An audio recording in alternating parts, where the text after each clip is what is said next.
Hey everybody, welcome to the Eerie Side Podcast with your hosts, Sophia, Dee, and Elena. We appreciate you guys listening and we hope you're ready to get on the Eerie side.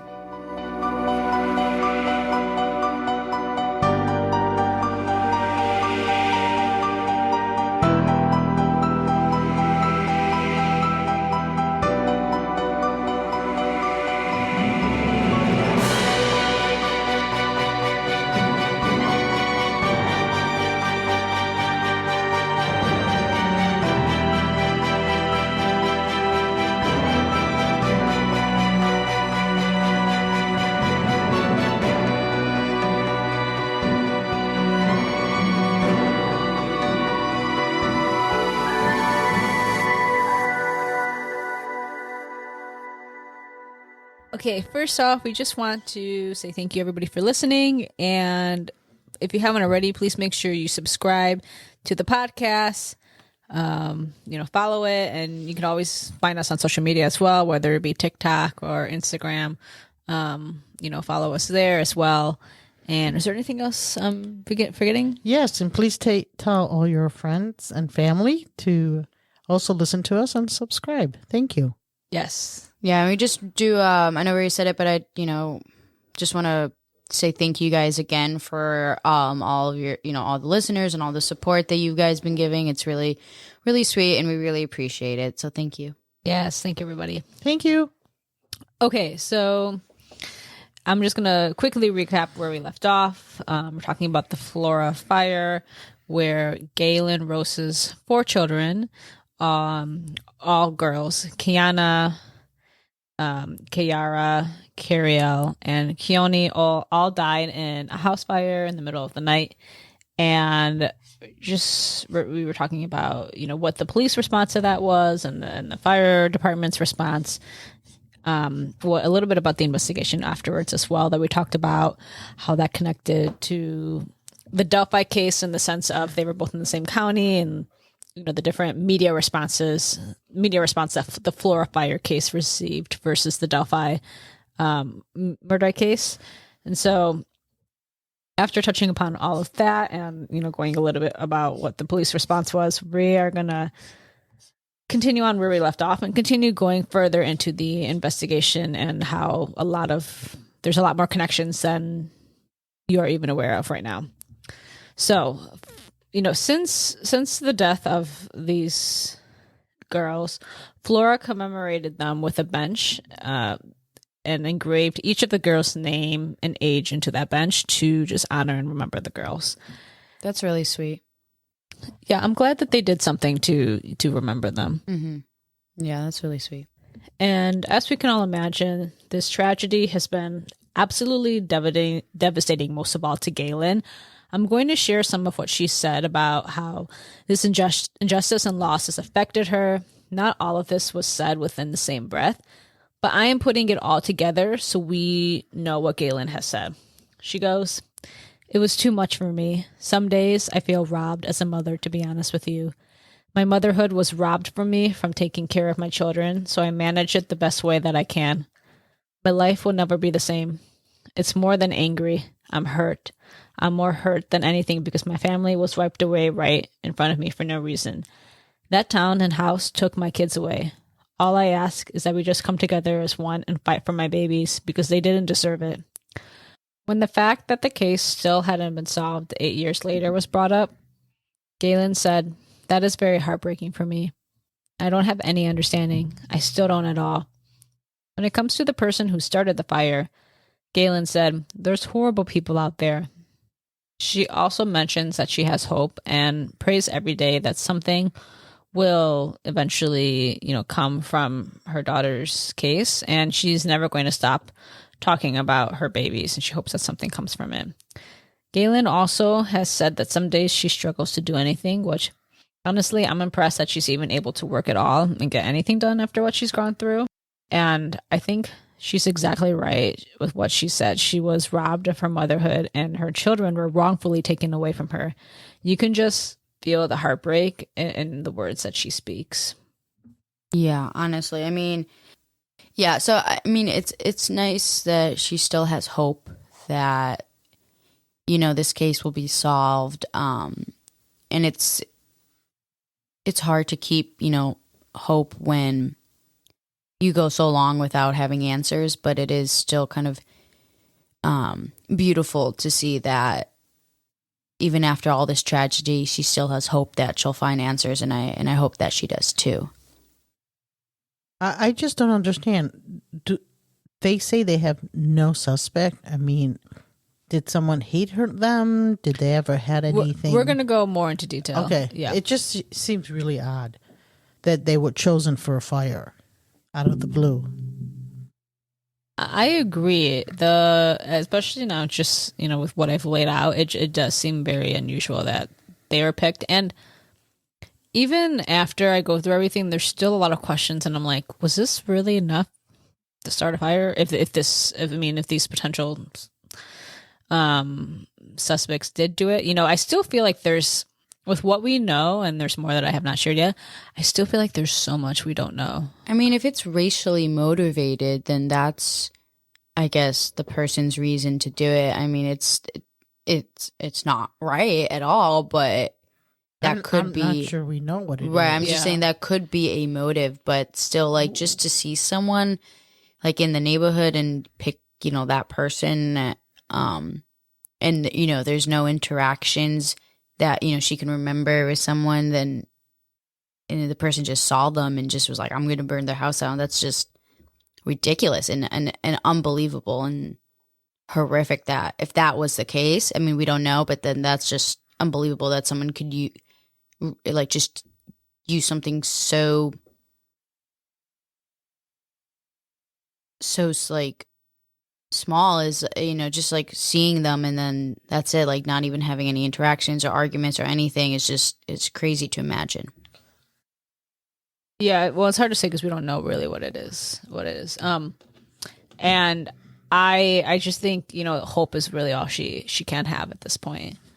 So Gaylin spent some time in Northern California before moving back to Jefferson City, Missouri, which is, where where the girls were born and where she had family.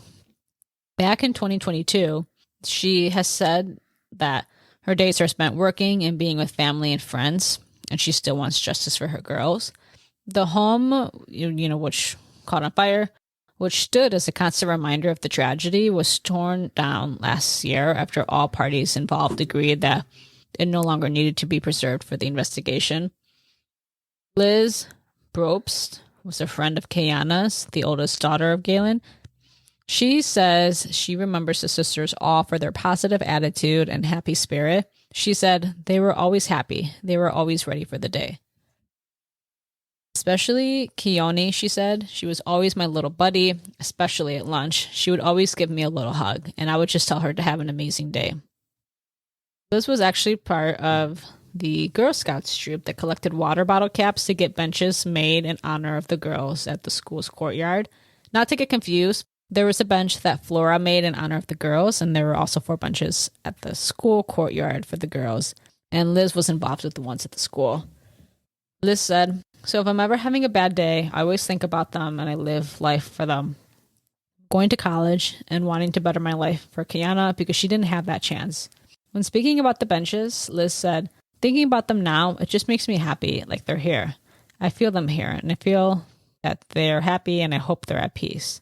Jackie Partlow, an aunt of the girls, said, these girls' lives matter, and they're gone.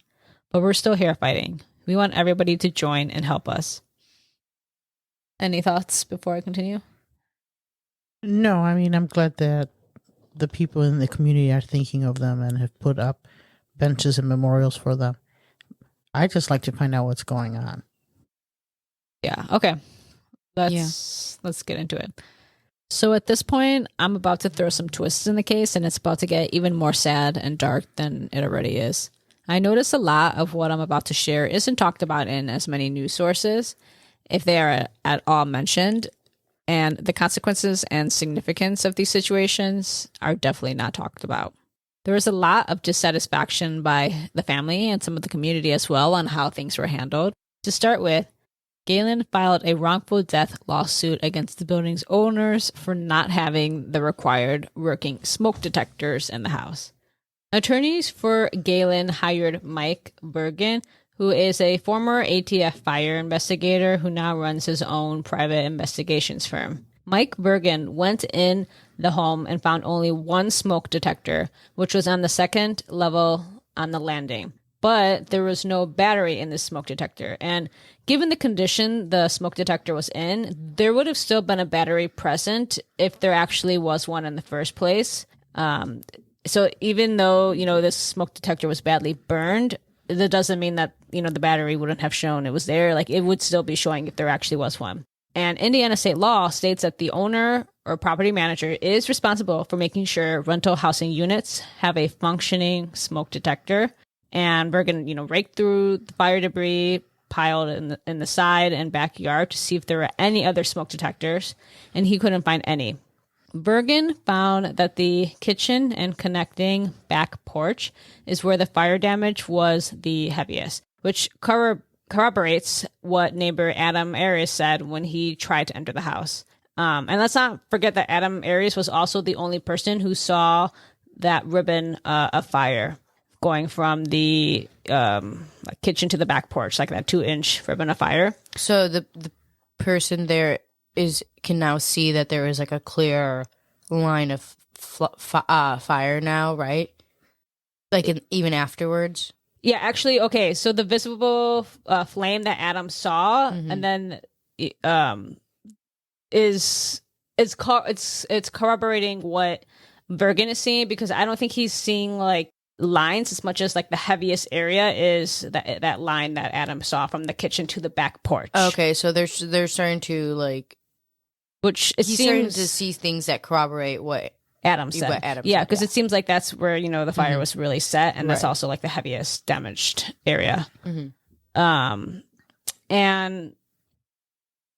all of this, what Bergen saw, was convincing enough to him that this was a set fire, and he said he is 100% confident in his assessment.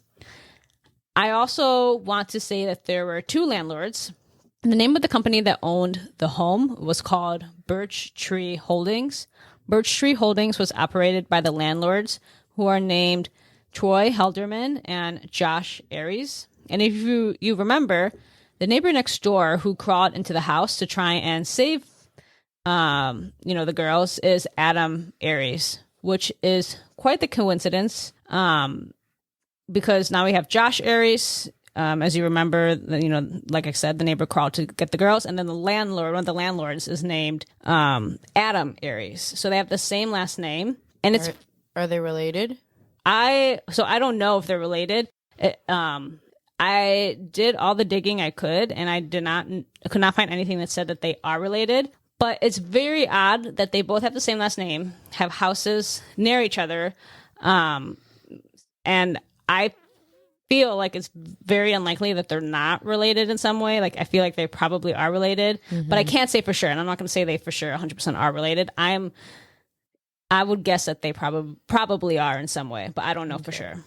Okay, so and then the other thing that makes me think that they probably are related is that according to the Indiana State Police, sometime around 3:28 a.m., the morning of the fire on November 21st, 2017, Elizabeth Aries, who I'm assuming is married to Adam Aries or is related to him in some way, called Josh Aries and told him that your house is on fire.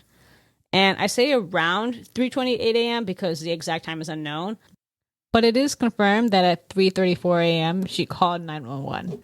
Okay, do we have any details as to when Gaylin was awoken?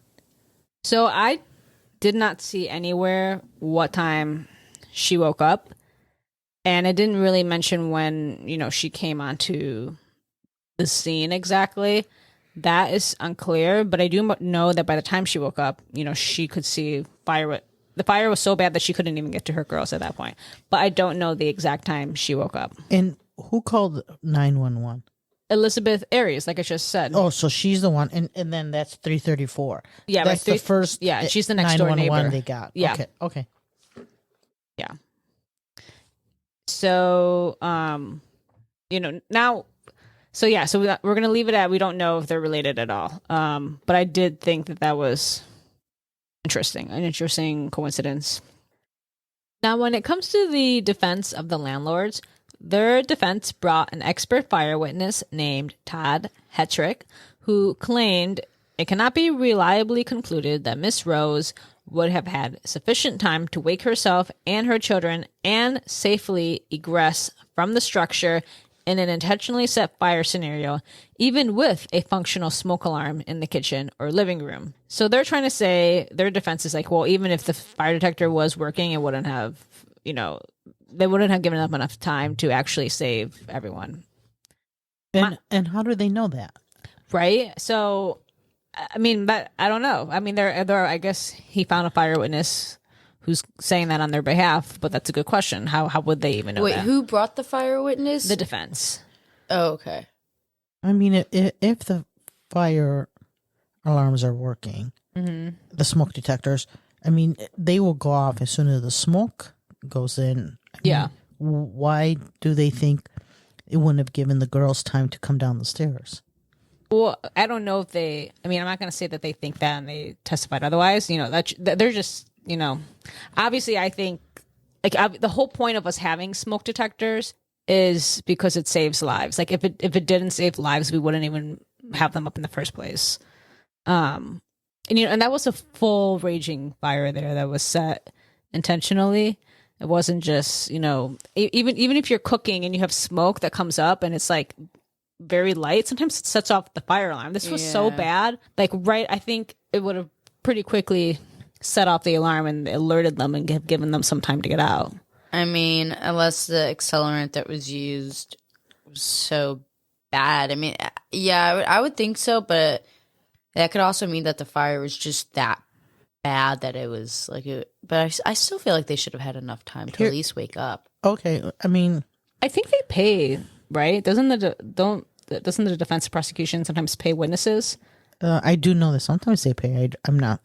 I find it odd if they don't pay it, but I mean, I don't know who'd come from the kindness of their heart.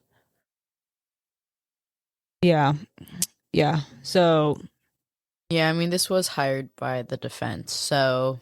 But we don't know if they paid them, but Right. Here's the thing, though. I mean, if they had smoke detectors in the rooms that you're supposed to have in an apartment, at least you could have given them half a chance. This didn't even give them the chance. Also, they only had one smoke detector. I feel like there should at least be a smoke detector downstairs. Because was the smoke detector upstairs, right? Yeah, it was on the second level landing, and my first thought was, what about in the kitchen area? Well, you don't have smoke detectors right in the kitchen area because when you're cooking, but right outside you should have at least 1 to 2 downstairs in a normal house. But they didn't even have a battery in it, so it wasn't working. Right.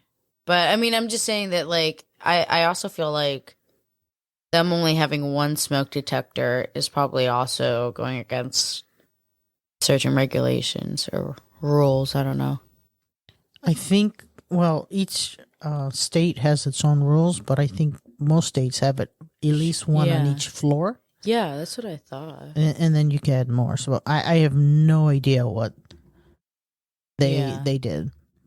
Yeah, and I mean, the bottom of the line is they were required to have it by law, and it, didn't even have a battery in it. This is Indiana, right? Mm-hmm. Let me look up the laws for smoke detectors. Yeah, you says that you must have, I guess at least one functional smoke detector in the house. And I guess it has to be outside of each sleeping area in the vicinity of the bedrooms. Well, if it's outside each sleeping area, it's upstairs where the girls are, and also they should have one where the mom's sleeping because that's outside the sleeping area. I mean, I don't know. Unless that wasn't a bedroom and she made it, which I have no idea. But I don't know. This is more of a recent law that changed, but I'm assuming it's because it's not that long ago. And then okay, yeah, let's go. I'm also curious if the landlords have functional smoke detectors in their houses, because if they do, then it's just I mean, yeah. It says every dwelling intended for human occupancy have smoke alarms. I think that means Yeah. like bedrooms, which is true because every bedroom in our house has a smoke detector right in there. Yeah, and you know, I have a lot of thoughts right now. Like, why they just did not put the battery in there. Yeah. Well, So, okay, to continue on, a few weeks before the fire, Gaylin had asked her landlords to fix malfunctioning electrical outlets in the kitchen, fix a leaky kitchen ceiling, and also fix a non-locking back door. Those never got fixed. I've got some opinions on this because in my opinion, it's really not that hard to fix a non-locking back door unless there's something I don't know. Like, I don't know why it would have taken them longer than 2 weeks to get some of these issues fixed, unless there's, some circumstances there that have prevented them from getting them fixed. But I will say that having the back door not lock makes it easy for someone to come into the house and, set the house on fire. And it gives us context as to how somebody could have actually, come in and do this. And if this is the case, the non-locking back door and the non-functioning smoke detector is not a good combination. Yeah, I mean, to have a door that does not, that can't even lock and is just a recipe for bad. Is a recipe for disaster. So it's documented that she asked them 2 weeks prior to the fire to do this? I believe so. And had they responded? Is there anything that says they responded they were going to come, or was she just ignored? That I don't know. I think this was I don't know if this was in the deposition. It might have been in the deposition. I don't know if they just never responded or what happened, but it seemed like I think she might have been ignored or felt ignored, but I'm not 100% sure. So just take the landlord out of the equation for a second. So it looks like to me that, one, she didn't have a smoke detector that was working, and her back door couldn't be locked, so someone could come in if they wanted to. Which also, in my mind, it makes you think that somebody knew both of those scenarios. Well, at situations. least that the back door doesn't lock. Yeah. Yeah, I mean, the smoke detector doesn't necessarily mean that the person knew about it. I mean, it could just be that a lot of people don't lock their doors, which is crazy to me, but it's true. So maybe it just happened to the smoke detector just happened to not work. Yeah, well, I'm about to give you another piece of evidence that's going to make you think that this was... I'm not going to make an allegation, but it could make some people think that maybe this was all connected for a reason.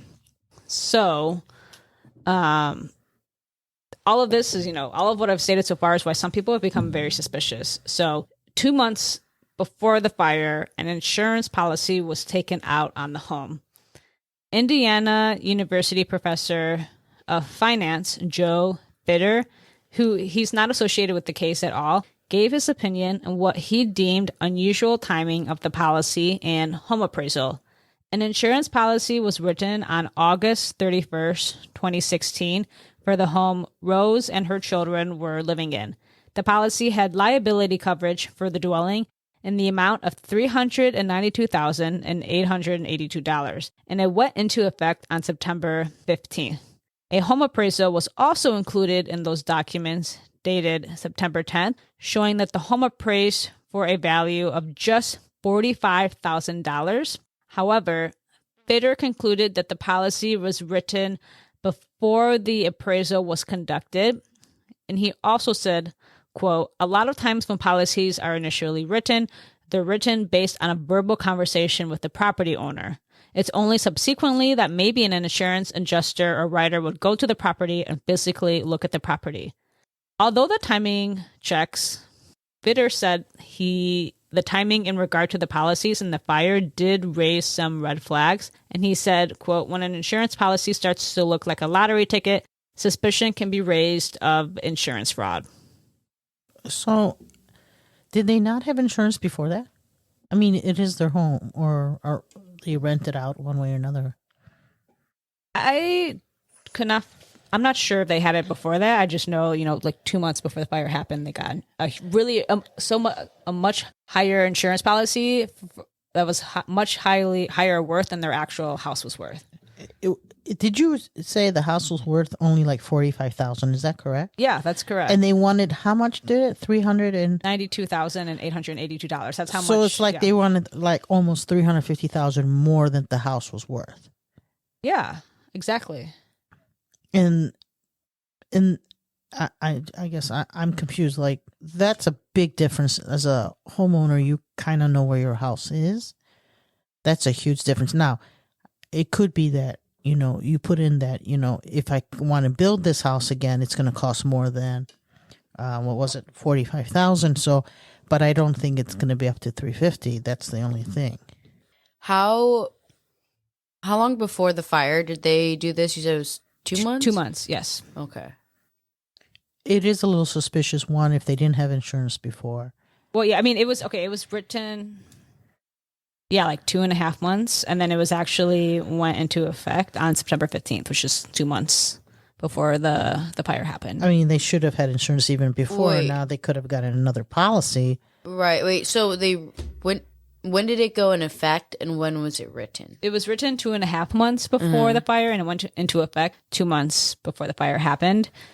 So it was written like 2.5 months, and then about a half month later, it went into effect.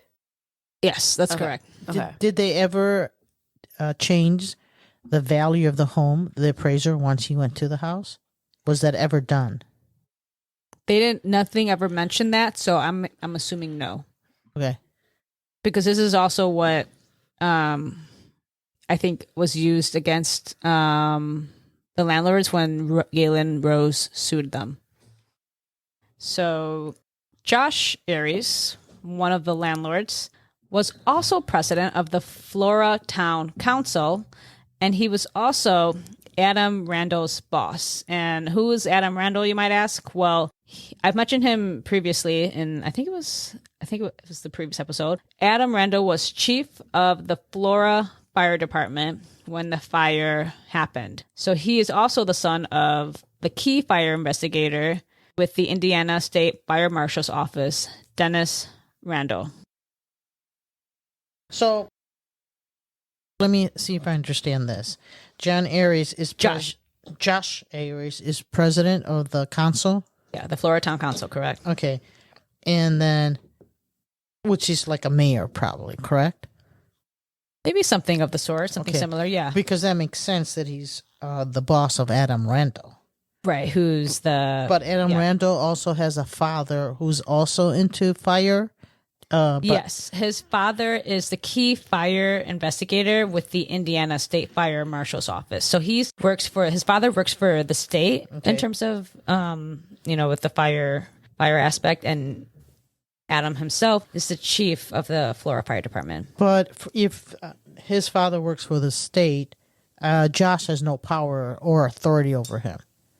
I think that's correct. Okay. Okay, that's interesting. Yeah, and if you recall from earlier, in June of 2017, 7 months after the fire, Dennis Randall, Adam Randall's father, resigned from his position. And in November of 2017, 1 year after the fire, his son, Adam Randall, resigned. Also, I think I was talking previously when we were talking about the insurance policies. I was saying November of 2017, but the fire happened in November of 2016. So I just want to make that correction. The fire happened in November of 2016, but the resignations happened in June and then November of 2017. Okay. And why did Dennis Randall Resign? resign? Yes. So some people think it's because of, from the articles I read, it's assumed because of how the case was handled. But we don't know. It's not like set in stone what it actually was. So does the state get involved when it's a small town like Flora? Is that why? So was Dennis then also Adam's supervisor? I'm just wondering, what's...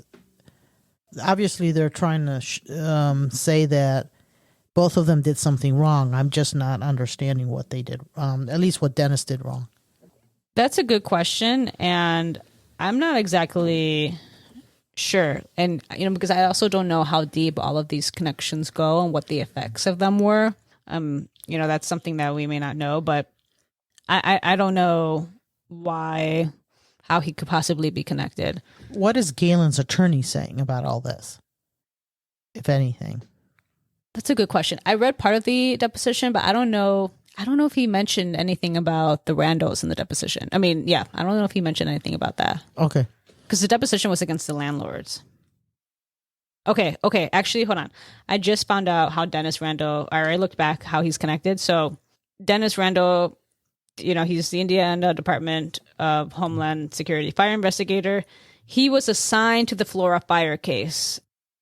And then he resigned after questions came up surrounding the specific details of the arson ruling. Oh, he was the one that who resigned, right? Yeah, I think because maybe it wasn't classified as arson as first, and then the fire investigator went in and was like, hello? And then her attorneys brought this up, and then what happened is the Indiana State Police went and told the Indianapolis police to go and investigate, and they said, no, this is arson. So maybe because of how the case was handled.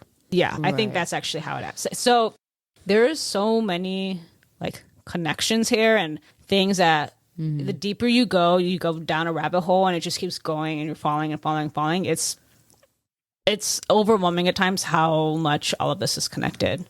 So I had to go back and remember that. So is there any allegations that Dennis hit things, or was it just sloppy work? I mean, nobody has said explicitly, probably because I guess I'm assuming people are trying to be careful and not make allegations. But I think when you look at all these connections put together, it's a bit alarming. I mean, let's take the landlord who's the boss of his son, of Adam Randall, and Adam Randall's father is also connected to him and the work that they do. I mean, it's like one connection after another. But no one has been charged with anything. No one has been charged with anything. But Adam Randall and Dennis Randall resigned. So I'm not saying that there wasn't something going on, but it also could be it's small town, and it's just a one thing after another mistake where they're not used to maybe checking things clearly and thoroughly.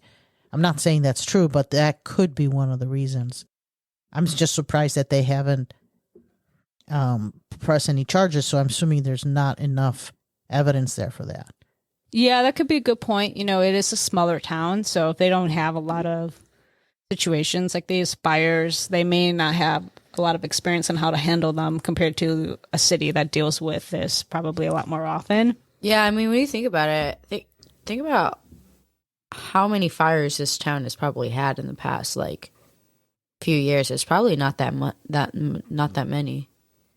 Yeah, and something that was in the whistleblower letter, and again, this is an allegation because I have no evidence of this other than what was in the whistleblower letter, is that supposedly Adam Randall, the son, I'm not going to say everything because it's a bit jarring at times, but he seems to have been going through a hard time since this has happened, and supposedly he has a tattoo on his back that seems like it resembles the girls in the fire and all of that.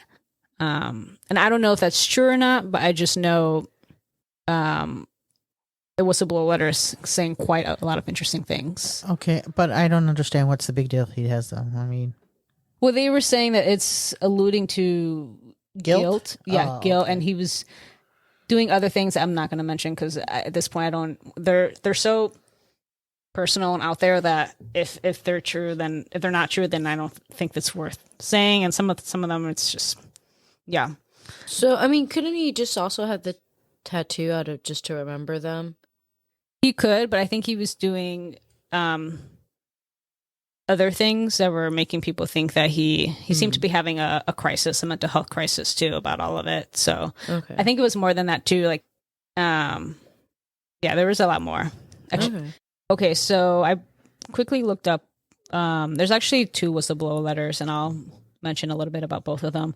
But the one where Adam Randall is talked about and the hard time he's going through, I have two thoughts, and I'm not going to go through all of it because some of it is like, I don't want to judge some of his decision. It could just be him going through finding himself, and I don't think that some of the things that he did after the fire is necessarily bad at all. It's just his own preference. So I think you can still feel guilty even if you didn't even if he wasn't part of it in any way. Like, I think that's completely normal for somebody to feel guilty and feel like they somehow could have done things differently, even if that's an irrational way of thinking. So I think this whistleblower was saying that he feels guilty because of how he handled it, and maybe that maybe other things. But I want to take be a devil's advocate and say that he could feel guilty just because it was a traumatic thing to witness for anyone. So I'm gonna just put that out there. Yeah, no, I definitely agree with that. That it doesn't necessarily mean that he did anything bad. It's just that it was a terrible situation that he feels guilty that he can do more. Yeah, and another thing they mentioned is that, and I didn't mention this because to me, I think it's very reasonable why he needs this, is they hired legal representation for Adam Randall, and they were like, well, why does the fire chief need legal representation? To me, it makes sense that he would, but they thought that was weird. Well, it doesn't necessarily mean that he himself was like, hey, I need legal representation. It could also just be that his boss or whatever was like, you know what? Because who does he work for again? The state? Or this whistleblower? Or you mean Adam Randall? She means Adam. Adam, yeah. Oh, yeah. He was the chief of the Flora Fire department. Right. So it would make sense that the law, like, people I feel like, when they, like, law enforcement and stuff like that and fire, like, they're gonna get legal representation anytime anything is going on, just to be on the safe side. So I don't necessarily think that means he's guilty. It's just they work within very close to law enforcement. They understand how these things work, and they're just probably just doing it to be safe. I agree. I think you need to have legal representation whenever anything like this happens, especially since this went where it wasn't some accelerant and then there was. So at that point, he needs protection too. Right. And just in general, some people think it's weird when a cop wants to talk to you if you say, I'm not going to talk at all without a lawyer. Some people think that makes you look guilty, but no, that's just smart. That's just smart. And I actually knew somebody whose parents were lawyers, and they said, even if you have nothing to do with anything, don't you ever talk to a cop without a lawyer? Because I think if you're true crime listeners here, we probably all know at this point that so many things can go wrong. Mm-hmm. And so I don't think it's weird at all that he has legal representation. Yeah. Okay, so the second whistleblower letter is basically what I had mentioned in I think it was the previous episode, and it may have been this or the second one, is that it's a senior fire investigator sent a message saying that, and it blocks out his name, but I'm making an assumption that it may be, or I'm making a guess that it could possibly be Mike Bergen, that he thinks the conclusions of the investigation are not correct and not based on evidence, which would make sense that they that the state police revisited it with the Indianapolis Fire Department, and that they concluded that it was arson. So that's the contents of the two different whistleblower letters, which you can find at, I'll mention it again, it's Flora, which is FLORA-FOUR.org. Okay, so to continue on. Eventually, a settlement was reached in 2023 between Gaylin Rose and her landlords, but the details of that are private. There is so much more I can say about this case and the evidence that I think a lot of people would rather stay buried, but I would need a novel for all of that.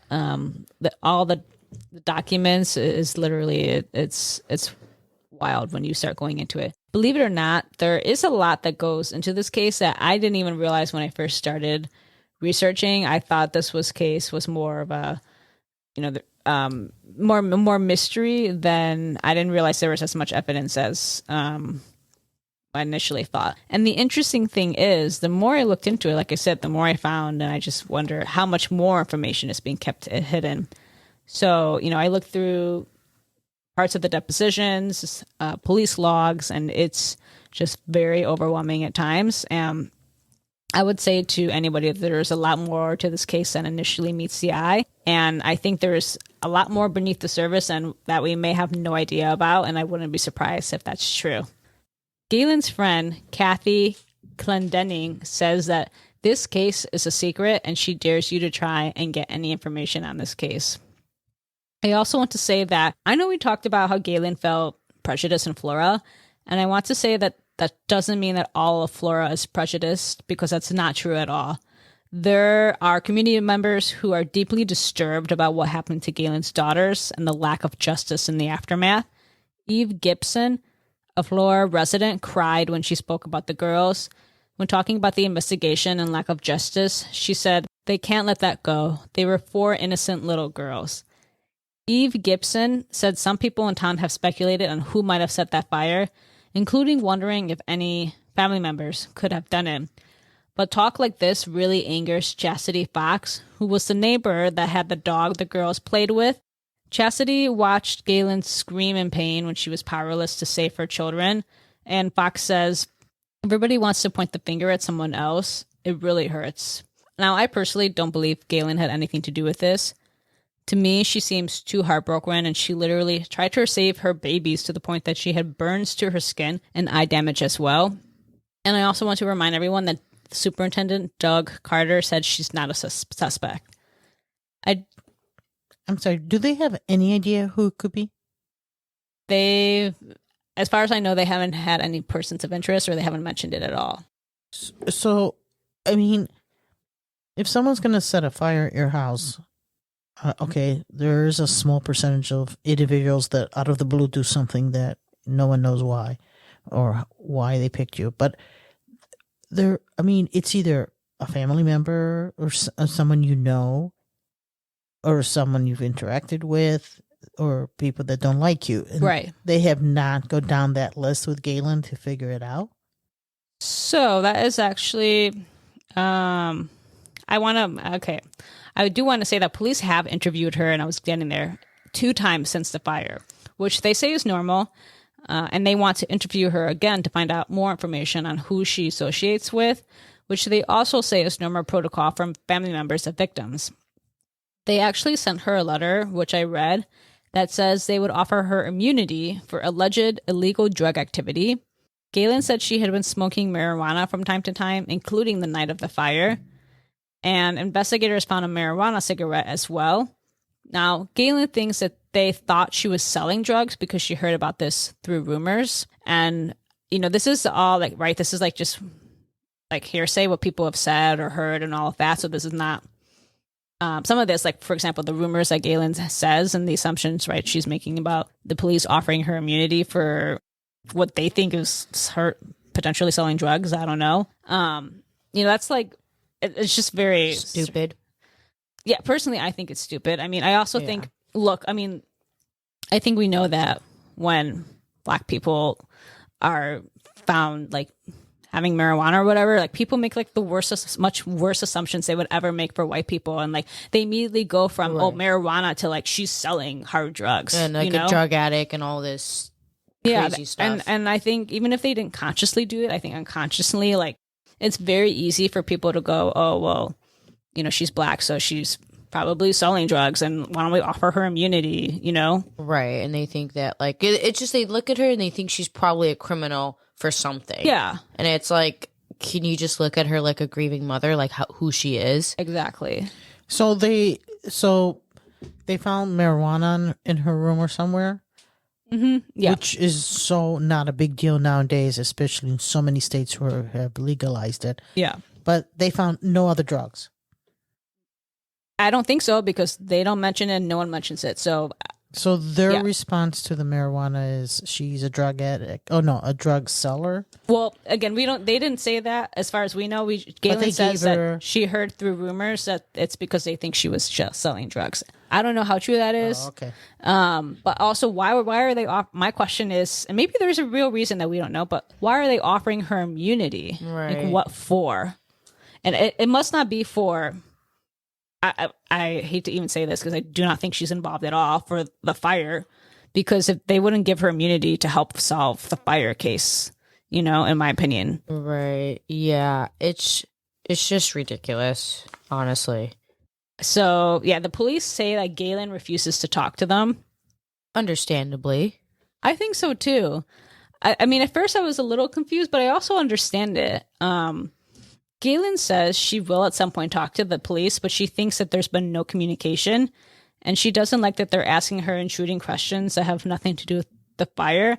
And now that I know so much about this case and hearing more about the story and the deeper, I go into it, I can understand her being pretty fed up with the police at this point. So, I mean, I understand both sides, but I also understand her just being so fed up. And she did talk to them twice right after the fire. I'm not surprised they wanted to talk to her again, because I know sometimes it takes a lot to talk to a grieving family member. But yeah, do you have any thoughts on this, Mom? No, not at all, actually. I mean, that they want to talk to you more than once, that's normal, But can you also understand Gaylin being like, do you think she's just upset that she just doesn't want to talk to them at this point? It could be her attorney told her not to talk to them, because That's true. It just has become such a big Right. I mean, at situation. this point, Like, she's also sued the landlord, so it could be that it's better for her not to talk to them, because if they feel that the police is not working on her side, that they want to catch her in something and then make it a whole case, when it could be you're just making a mistake. So Yeah. I mean, she can talk to them with her attorney if her attorney lets her. If he says no, don't talk to them, then she's just following what he told her to do. but also, like, you think of it from her perspective, like, why is she going to go and talk to them if it's going to go nowhere? And all of it's going to do is just tear open old wounds. Like, I mean, I don't blame her for not wanting to go there, because if she feels like it's not going to accomplish anything and instead just going to, like I said, like, open up old wounds, like, I completely understand where she's coming from. Well, and also maybe she thinks, I know sometimes people in cases are like, well, no one I know could at all be like connected to this. So I understand how the police are like, well, let's talk, because maybe it's like somebody you don't even know would potentially be involved with this. But I will say it's interesting that she thinks that there's been no communication from the police. And it's also interesting to think about that the communication she has had is them sending her a letter saying they'll give her immunity. Like, that's a really that's a very harsh way to contact like a family member and be like, oh, if you don't talk to us, or talk to us because we'll give you immunity. Right. That's basically saying, like, excuse hey, me? we know you're a criminal, but we'll still help. And I'm like, she's not a criminal. She didn't do anything like that. Yeah. And that also, let's say like she's not selling any hard drugs, right? And for them to come and be like, we'll give you immunity that must be really jarring, especially like after losing all your children, to be sent something like that. I can understand how she's just like not at all at this point. I really do understand it. So authorities are asking the community for help solving the case by calling the Indiana State Arson Hotline at 1-800-382-4628. Callers can remain anonymous. Police are also offering a reward of up to $5,000 for information that leads to an arrest. There is a YouTube channel that you can reach if you type in flora4.org. So just type in FLORA, the number 4.org, and it'll take you to that YouTube channel. And the channel shows memorial tributes and awareness for the 4 girls. They still do memorial walks for the sisters. And it seems like it's probably somebody in the community doing it, but I don't know for sure. And I just want to say that they are not affiliated with the Flora Fire Foundation and are not authorized representatives of the victims or family. There is also the Flora Fire Foundation that tries to keep the memory of Keyana, Keyara, Kerriele, and Kionnie alive. They also have fundraised for the girls' headstones, which should be put up sometime in 2024. And the foundation also has different documents on everything related to the fire. I think the foundation is trying to keep the documents and information they have to be as accurate and informational as possible. The website where I saw the 2 whistleblower letters, and it has a lot of information. This site also has the depositions from the lawsuit on there, police reports, the dash cam from Officer Yoder's car, which is very triggering, so be careful if you go and watch that. So there's a lot of good information there that I found to be very interesting, and I looked a lot of it up myself, and it seems like they're trying to keep things as accurate as possible. That's it when it comes to this case. I do want to say let's try to really create awareness for this case. So whether it's posting about this on social media or sharing this case to other people who care about justice or true crime or whatever, I really want to bring awareness to Gaylin Rose and what happened to her 4 girls, Keyana, Keyara, Kerriele, and Kionnie, because I want this mother to have justice. It's just so wrong what happened to her. And so if we can really try to create awareness and try to, help in some way, that would be great. I've used the hashtags that other people have used on social media, which is hashtag justice for Flora 4, which is justice, FOR, and then Flora, FLORA, the number 4, and then hashtag Flora 4. And there's really not as much exposure to this on social media that I really think there needs to be, given the absolute devastation that Gaylin has been dealt. So that's it for this case. Do you two have anything you want to say about it? It just really breaks my heart. No, it's interesting. I wonder where it's gonna go, if anywhere, or they're just gonna not have any evidence to convict anyone. Yeah, I mean, it's just really heartbreaking, and I hope that something can come out of, an arrest can come out of this case. But I'm also I'm afraid that because of the lack of evidence and that everything that's happened, it might never see a solve, which is truly heartbreaking and so unfair. Yeah. Well, thank you all for listening to this episode, and we hope that you all remember to stay on the airy side. Also, don't forget to subscribe and like our podcast. We really appreciate it. Thank you so much, guys.